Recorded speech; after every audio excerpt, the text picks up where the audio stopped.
Patuloy ang paalala ng Commission on Elections sa mga ipinagbabawal sa panahon ng eleksyon. Yan ang ulat ni Bernard Ferrer. Umabot na sa 554 ang mga lumabag sa election gun ban para sa 2025 national at local elections ayon sa tala ng Commission on Elections. Kabilang sa mga lumabag ang 521 na sibilyan, 18 na security guards, 4 na kasapi ng Armed Forces of the Philippines, 4 na dayuhan at 7 iba pang individual.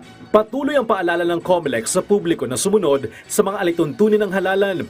Kabilang na ang gun ban na epektibo mula January 12 hanggang June 11, 2025. So kahit po meron kayong license to own and possess firearms, kahit pa ang baril ay rehistrado, merong firearm registration at kahit pa po merong permit to carry firearms outside of residence, kung wala po kayong hawak-hawak na Certificate of Authority or exemption mula sa gun ban, mula sa Gun Ban and Security Concerns Committee, kayo po ay lumalabag. Ang sino mang mahuhuling lumabag ay maaaring makulong at madiskwalipika sa paghawak ng anumang posisyon sa gobyerno.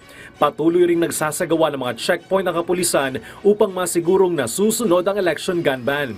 Samantala, umabot na sa 7 milyon ang naimprenta ng COMELEC na balota para sa darating na halalan. Umaabot sa 1.9 milyon ang kanilang ballot production bawat araw. Confident ang COMELEC na bago po makarating yung second week of April ay mabibit namin yung aming deadline ng 71 million ballot production. Ang tinitignan na lang po namin ngayon, pagdadaan at pagsasala ng lahat ng balota na yan sa mga automated counting machine. Natapos na rin ang unang seri ng pag-asanay ng COMELEC at DepEd personnel na magtuturo sa mga guro na magsisilbing electoral board.